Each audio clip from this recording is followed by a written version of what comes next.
NASCAR changes the stage lengths for Talladega.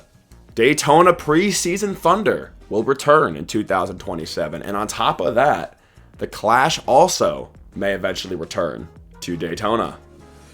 I'm Jake, guys. Thank you for tuning in. You're watching Man Motorsports, and let's go over these news stories. These are all things I just want to talk about. A few days ago, it was announced that NASCAR is going to change the stage lengths at Talladega. I believe it's the next weekend after Kansas, to try and reduce the amount of fuel saving. The stages are going to be 98 laps for stage 1, 45 for stage 2, and 45 for stage 3.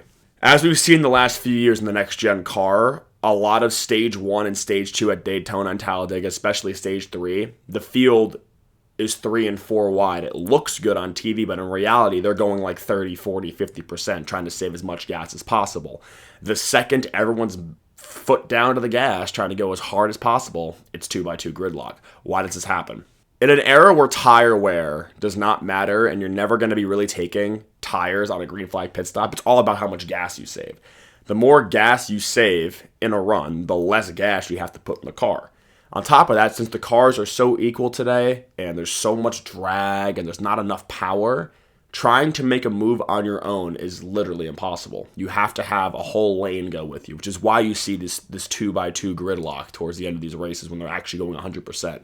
If you try making a move to the third lane, or just pulling out a line for a second, you are going to go to the back. There's just so much drag in these cars, so getting that track position after the pit stop is crucial. That is why people do all this fuel saving. We saw at Daytona, in the Daytona 500, in Stage 3, you had 3 Toyotas lined up across all 3 lanes. They brought the pace down to under like 170 miles an hour. Even my dad, who was there, who doesn't know nearly as much as I do, he's like, are they going slow or something? I'm like, yeah, they're going slow. They brought the pace down a lot just to save gas. I'm definitely curious to see how the different stage lengths are going to impact the race. They're trying to make it so that stage 2 and stage 3, there'll be no fuel saving at all, no required pit stop, and they can just race all out, which sounds cool, but like, are we just going to get 2x2 gridlock for the last half of the race now? At least we get the eye candy with the 3 and 4 wide racing. And stage 1, who's to say they're not even going to save more gas in stage 1? Well, maybe if you have 2 required pit stops instead of 1, they won't take the fuel saving as seriously because they'll be like, oh, we have 2 pit stops instead of 1. We can get on the second stop or like the first, I don't know. Something like that. I'm definitely curious. It's going to be weird, but it's just a Band-Aid. Like, they should be doing actual changes to the car, which is good because we're bringing back Daytona Preseason Thunder, my next point.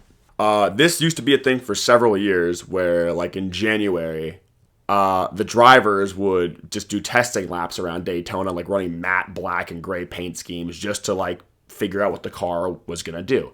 They did this as recently as 2022 with the next gen debut, and I watched that entire live stream from start to finish. It was like 45 minutes of just like testing and practicing. They were in a pack of like 15 cars, just seeing how the cars would work. The next gen at the time was a brand new car. They wanted to see what was going on.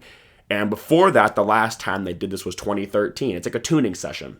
Track time is so important, especially with the Super Speedway package, because as you can tell, it's not very good with the next gen car. At least the Daytona and Talladega.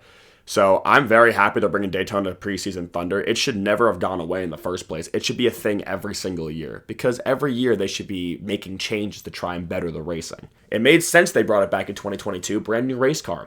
Why did they stop after that though? So they're bringing it back. That could be the time to test different things in the car. More power, less downforce, a smaller spoiler, different tires. I want to go back to the Talladega stage lengths. NASCAR said they also were considering requiring 4-tire pit stops at Daytona and Talladega. Just because you make it that you have to put 4 tires on, it's not going to stop the gridlock 2x2.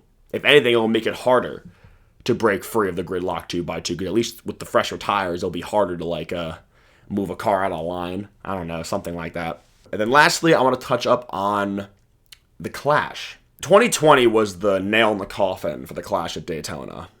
Having an exhibition race in an era where like wrecking a car does not mean that much. Plus, second, third, fourth, fifth don't get anything. It's just the winner making $200,000 at a super speedway.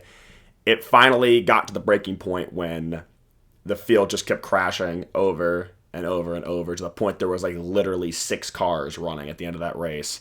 And a car that was literally ready for the dumpster, destroyed, no nose, battered, was pushed by a car who was a lap down to win. That was a bad look. That was the nail in the coffin. The year after that, they ran the Daytona road course during COVID. And I enjoyed that enough. It was a one-time thing, though. And then for 3 years, they ran at the Coliseum, the LA Coliseum. A good experiment to expand to a new market. And the last 2 years has been at Bowman Gray. I personally like Bowman Gray. I think it's great having Bowman Gray on the schedule. Traditional racetrack. That being said, though,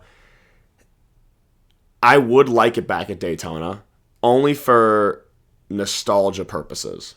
Because when I first started watching back in like 2014, 2015, 2016, that race still had a level of prestige to it. That 2015, 2016 era, the Clash was really good. Having like 25 cars show up. They expanded the field size during that time. It was fun, man. It was under the lights, it was really cool.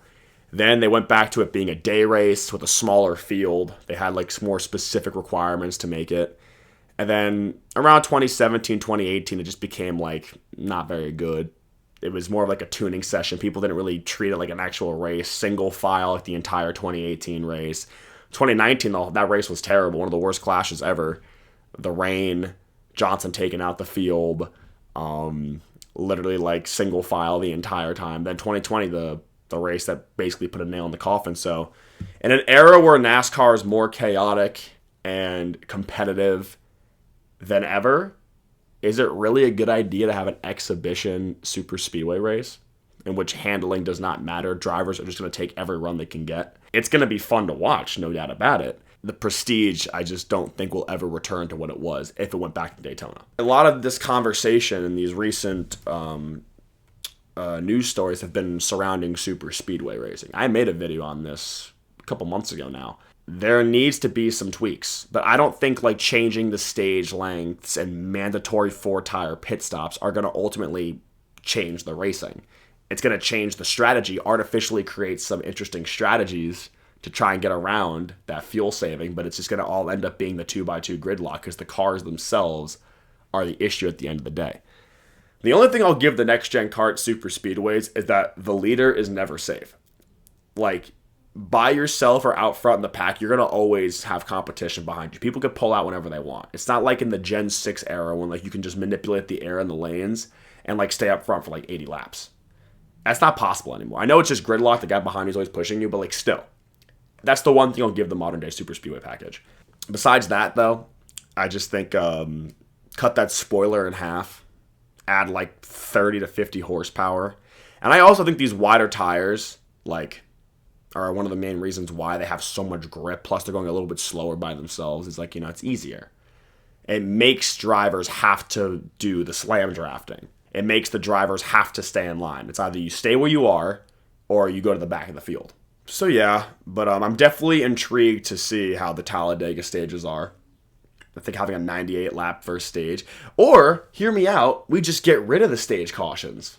That might help. I don't understand. Listen, I am so for stage racing. I've been an advocate for it since day one. However, the caution that comes out after the stage ends, that's the problem. If it was just stage racing and no cautions, you get your stage points, bam, the action keeps going.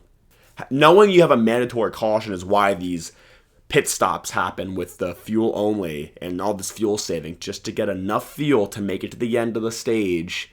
And that's why you're doing so much fuel saving. But it's just for every track too. It just breaks the flow of the race. Artificial like restarts. It's like, what are we doing? I like the fact that we have stage racing. I like the idea of giving points out throughout the race. So like if you have an amazing day going, if something goes wrong, you have something to lean back on. And your good effort and good day is not totally tarnished just because of where you finished. But the artificial cautions, I don't know. I really hope that the Preseason Thunder, they try a bunch of different things and don't just try like change the spoiler height an inch. They got to make a bunch of changes. We will see though. What do you guys think about the new Talladega regulations for the stages? What do you guys think about the Clash potentially returning to Daytona? And also, what do you guys think about Daytona Preseason Thunder making a comeback? Thank you guys for tuning in. My name is Jake, and you're watching Mayan Motorsports. Have a great day. Peace.